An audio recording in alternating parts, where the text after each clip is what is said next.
안녕하세요. 매일 새로운 사연을 전하는 읽어주는 사연 라디오입니다. 구독과 좋아요, 많은 공유 부탁드립니다. 오늘의 사연 시작하겠습니다. 안녕하세요. 결혼한 지 1년 된 30대 새댁이에요. 남들은 신혼이라며 한참 좋을 때라고 좋겠다 하는데 사실 저희 부부 거의 한 달에 한두 번은 꼭 싸우고 있었어요. 최근에는 거의 매일같이 싸웠고요. 하지만 결혼한 지 얼마 되지도 않은 상황에서 친정부모님 걱정시키는 게 싫어서 한 번을 속 시원히 말을 못했어요. 남편과는 지인의 소개로 만났습니다. 말 그대로 지인으로 솔직히 가까운 사이도 아니었는데 어느 날 갑자기 소개팅을 해준다고 해서 좀 의아했던 기억이 나요. 근데 그 무렵 제가 주변 친구들도 하나둘씩 시집가고 애 낳고 하는 거 보면서 마음이 조급해져 있었거든요. 그래서 덥석 그 소개팅을 하겠다고 든 거지요. 만나기로 한 장소는 카페였는데 남편이 먼저 도착해 있었어요. 사진으로 봤을 때는 솔직히 소위 새님이라고 해야 하나? 뭔가 공부만 할 줄 알고 다른 건 쑥맥 같은 느낌이었거든요. 그런데 막상 만나보니 재미가 별로 없긴 해도 어떻게든 분위기를 끌어가려고 노력하는 모습이 좋았어요. 남편도 남편대로 저에게 호감을 느꼈는지 이후로도 두 번, 세 번 애프터 신청을 해오대요. 그렇게 한 달쯤 지나서 자연스럽게 연인 사이로 발전했습니다. 그리고 3년의 연애 끝에 결혼까지 하게 되었고요. 결혼 당시 남편도 저도 둘 다 직장을 다니는 평범한 회사원이었어요. 다만 남편이 저보다 연봉이 좀 더 높았지요. 아무래도 남편이 저보다 나이도 3살이나 많았고 이직을 한번 하면서 몸값이 좀 오른 상황이었거든요. 대신 저희 친정이 시댁보다 여유가 있었습니다. 시댁도 어려운 환경은 아니었지만 그래도 경제적으로 저희 집이 좀 더 넉넉한 상황이었어요. 시부모님께서는 살고 계신 집하고 나라에서 나오는 연금이 전부였던 반면에 저희 부모님께선 당신들 사업장에서 계속 현역으로 경제활동을 하고 계셨거든요. 그래서 친정에서 1억 5천을 보태주셨어요. 시댁에서는 아무것도 안 해주셨고요. 말이 나와서 말이지만 원래는 친정에서 좀 더 해주고 싶어 하셨는데 제가 만류했습니다. 시부모님이나 남편이나 형편되는 사람이 좀 더 하면 어떠냐는 식으로 나왔는데 그런 태도가 솔직히 거슬렸거든요. 뻔뻔하고 염치가 없게 느껴졌달까요? 이후로 모아둔 돈 5천까지 해서 저는 2억을 해갔고 남편은 자기가 모은 돈 4천 들고 왔어요. 그리고 자기가 타던 차도 혼수라나 어쩐다나 그러면서 들고 왔는데 앞으로 3년은 더 갚아야 하는 대출이 남아 있었지요. 그래도 그런 부분을 크게 문제 삼지는 않았습니다. 남편이 먼저 결혼 후에는 경제권을 저에게 넘기겠다 했고 앞서 말씀드린 대로 남편이 저보다 잘 버는 상황이었으니까 이래저래 계산해보면 제가 크게 손해라는 생각은 안 들었거든요. 그런데 결혼하고 2달이 되도록 경제권을 넘기겠다는 남편은 어찌된 일인지 돈에 대한 이야기만 나오면 자리를 피하기 일쑤였습니다. 그래서 참다 못한 제가 도대체 돈 관리를 어떻게 하고 싶은 거냐고 직접적으로 물었어요. 그러자 남편이 한다는 소리가 각자 하자더라고요. 각자라는 말도 도무지 이해가 되질 않았고 동시에 살림이라던가 주로 집안일에 신경 쓰는 사람이 저였거든요. 그렇다 보니 까닥하면 제가 제 돈으로 장 봐서 밥 해먹이고 그러게 생겼더라고요. 그건 말도 안 되잖아요. 그래서 그건 불공평한 것 같다고 하나하나 따져 물었습니다. 그리고 사실 다른 무엇보다도 남편의 말이 결혼 전과 달라졌다는 사실 자체에 기분이 무척 나빴지요. 아무튼 그래도 다행이라고 해야 할지 그때는 남편도 제 말을 듣고는 미안하다면서 저에게 자기 신용카드를 주고는 그걸로 장보고 집안에 필요한 데 있으면 쓰라 하대요. 그런데 아무리 남편이 카드 주인이라지만 정말 마트에서 몇천 원만 긁어도 바로 전화가 오더라고요. 카드를 받고 다음 날이었어요. 퇴근 후 마트에 들려 장을 보다가 고등어가 싸고 싱싱하길래 3마리, 그러니까 한 팩을 샀습니다. 그리고는 남편 카드로 긁었지요. 그런데 정말 결제하고 1분도 안 돼서 남편에게 전화가 걸려왔고 뭘 산 거냐고 묻더라고요. 그리고 그때만 하더라도 저는 남편의 그런 행동에 별다른 생각은 없었어요. 그래서 퇴근길에 마트에서 고등어 샀다고 얼른 가서 해주겠다고 속도 없이 대답을 했지요. 그런데 남편은 고등어를 몇 마리나 산 거냐며 짜증스럽게 물었고 제가 3마리 샀다니까. 사람이 둘인데 뭐 한다고 3마리나 샀냐며 승질을 내는 거예요. 어이가 없긴 했지만 3마리가 한 팩이어서 3마리를 살 수밖에 없었다고 설명을 했어요. 그럼 남편도 적당히 하고 멈춰야 할 거 아니에요. 그런데 기껏 한다는 말이 파는 사람한테 2마리만 사면 안 되냐고 물어보긴 했냐며 따지더라니까요. 그리고 그런 비슷한 일들이 몇 번이고 반복되니까 치사하고 더러워서 카드를 쓰기가 싫더군요. 그래서 남편더러 앞으로 생활비는 현찰로 주라고 했습니다. 당신 얼마, 나 얼마 각자 월급에서 각출해 생활하자고요. 그리고 그렇게 합의를 본 게 고작 50만 원씩이었어요. 그렇지만 사실 아무리 애 없이 2사람이 산다고 해도 100만 원으로 관리비에 공과금 다 내고 살림을 꾸린다는 건 불가능한 일이었습니다. 특히나 돈은 똑같이 내는데 왜인지 주방일은 저만 하고 있더라고요. 그래서 남편더러 당신은 청소와 빨래를 담당하라 했습니다. 그랬더니 돌아오는 남편의 반응은 알겠다면서 대신 자기가 해야 된다고 느낄 때 할 테니까 잔소리를 하지 말라는 거예요. 그래놓고는 청소기는 3, 4일에 한 번, 세탁기는 열흘에 한 번 돌리는 게 아니겠어요? 남편의 그런 꼬라지라고 해야 할지, 심술이라고 해야 할지. 아무튼 제가 직접 겪어보니 그동안 왜 회사에서 일하던 언니들이 맞벌이 하면서 동시에 집안일에 독박 육아에 왜 그렇게 허덕였는지 이해가 가더라니까요. 그리고 저는 언니들처럼 살 수는 없다고 생각했어요. 그래서 남편에게 집안일을 그따위로 할 거면 돈을 더 내라고 했지요. 그러자 남편이 자기는 불편한 게 하나도 없다면서 제가 예민하다는 식으로 몰아가는 거예요. 그래서 저도 주방일을 손에서 놔버렸습니다. 공용생활비로 장은 받아두었지요. 쌀 사다 놓고 반찬 사다 놓고 그리고는 말 그대로 알아서 챙겨 먹던지 말던지 마음대로 하라고 내버려뒀습니다. 식사를 차리게 되더라도 딱 1인분? 제목만 해서 먹었어요. 그리고 그렇게 지낸 지 3주쯤 되던 차에 생각지도 못한 일이 벌어졌습니다. 솔직히 남편이나 저나 둘 다 성인이고 결혼한 상황에서 일어난 일인 만큼 저희 둘이서 해결해야 한다고 생각했어요. 그런데 세상에 남편이 어머님한테 이야기를 했더군요. 그것도 자기가 한 짓거리는 이런 방구도 없이 제가 생활비를 받았으면서 살림엔 손끝 하나 대지 않는다는 식으로요. 그러니 어머님께서 제가 군기가 빠졌다나 어쨌다나 하시며 한달음에 저희 집으로 쫓아오셨습니다. 처음엔 솔직히 연락도 없이 찾아오신 어머님이 황당하고 어이없고 그렇지만 이내 차라리 잘 됐다 싶더라고요. 그래서 저도 어머님을 붙들고 그동안 쌓아뒀던 억울하고 답답한 마음을 속사포처럼 쏟아냈습니다. 그리고 저는 솔직히 어쨌든 어머님이 어른으로서 그리고 같은 여자로서 어느 정도 상황을 정리해 주실 줄 알았어요. 어머님은 평생 전업을 하셨으니 제가 느끼는 서러움도 어느 정도는 공감해 주실 줄 알았고요. 하지만 이게 웬걸요. 어머님께서는 제 이야기를 다 들으시고도 그래도 여자가 살림을 해야 하는 게 맞답니다. 생활비는 옛날에야 남자들이 외벌이를 했으니 그렇지만 요새는 같이 잘 버는데 왜 남편한테만 부담을 주냐 하시면서요. 이중자 때 내로남불이 이런 건가 싶어서 웃기지도 않더라니까요. 결국 저와 남편은 갈등의 골을 좁히지 못했습니다. 남편은 선심 쓰듯 자기가 생활비를 80만 원 낼 테니 저더러 이참에 주방일은 물론이고 청소와 빨래까지 도맡으라 했어요. 그게 마치 엄청난 배려인 듯 말이에요. 하지만 제가 막말로 30만 원이 아쉬워서 그 고생을 하겠어요? 제가 웃기지도 않는 소리라며 남편더러 꿈깨라 했습니다. 그리고는 앞으로 정말 각자 생활하자 했네요. 각자가 어떤 건지 한번 보여주겠다고요. 그리고 그때부터였습니다. 남편은 마치 저 보란 듯 하루가 멀다 하고 쇼핑을 해대더군요. 매일같이 세상 쓸모없어 보이는 장난감들을 사나르고 신발도 몇 켤레씩 사다 놓고요.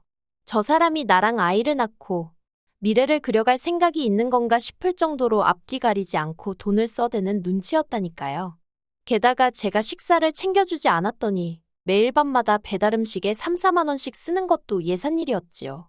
그리고 무엇보다도 저와는 말 한마디 상의도 없이 남편이 그동안 어머님 아버님께 한 달에 50만 원씩 따로 용돈을 드리고 있었더라고요. 자식이 부모한테 용돈 당연히 드릴 수 있어요. 하지만 결혼 초 제가 먼저 양쪽 집에 30만 원씩 해드리자고 했을 때 장인 장모님은 돈도 많은데 꼭 우리가 챙겨드려야 되는 거냐며 얼마나 툴툴거렸는지 모릅니다. 그래서 결국 유야무야 없던 일이 되었고요. 그런데 정작 남편은 저 몰래 어머님 아버님께 그렇게 큰돈을 드리고 있었다니 정말 그나마 있던 정도 뚝뚝 떨어지고 한마디로 배신감이 들었어요. 그리고 그런 남편으로 인해 결혼을 내가 왜 했을까 하는 회의감을 느끼던 무렵이었습니다.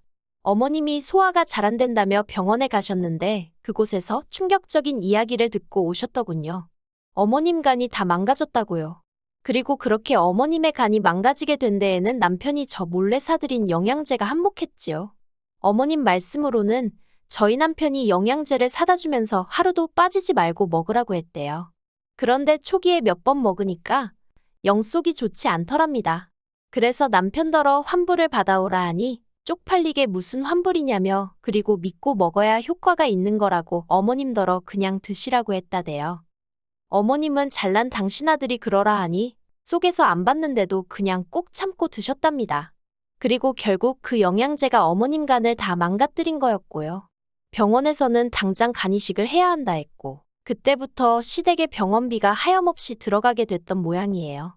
참고로 알고 보니 저희 어머님 아버님 그 연세에 도움이 될 만한 보험 하나 없으셨지요. 그리고 그제서야 남편이 저를 찾았습니다. 하루는 퇴근하고 집에 왔는데 제가 손대지 않으면 돼지우리 같던 집이 정말 개미파리가 미끄러질 만큼 반짝반짝 닦여있는 게 아니겠어요? 거기다가 남편이 김치찌개까지 끓여놓고 생각지도 못한 상황에 오죽하면 제가 소름이 다 끼쳤을까요? 남편이 실실 웃으면서 얘기 좀 하자길래 그럼 그렇지 무슨 꿍꿍이가 있구나 싶대요. 하지만 그런 티는 내지 않고 뭐냐고 물었습니다. 그러자 분위기를 잡으면서 제 손을 꼭 쥐고는 어머님 이야기를 꺼내는 거예요. 그럼 그렇지 보나마나 돈 이야기겠네 싶어서 아무런 말도 하지 않고 남편이 뭐라고 짓거리는지 듣기만 했어요. 남편이 말하기를 병원에서 어머님 병원비가 한 달에 못해도 400은 나올 것 같다고 하더래요. 나중에 간병인을 쓰면 돈은 더 늘어나고요. 그리고는 제 눈치를 쓱 보더니 돈도 그렇고 이참에 합가를 하면 어떻겠냐입니다. 저희 집에는 남는 방이 하나 있었는데 거기서 어머님 아버님을 모시면 아버님하고 저희까지 세 사람이니까 간병인은 안 써도 될 것 같다나요. 어이가 없어서 제가 싫다고 했어요. 갑자기 무슨 합가냐고 말도 안 되는 소리라고요. 그러자 남편이 자기도 이 집 살 때 4천만 원 보태지 않았냐면서 자기도 권리가 있답니다. 그래서 나는 2억을 들고 왔는데 4천 가지고 권리 어쩌고 하는 거 창피하지도 않냐고 무안을 줘버렸네요.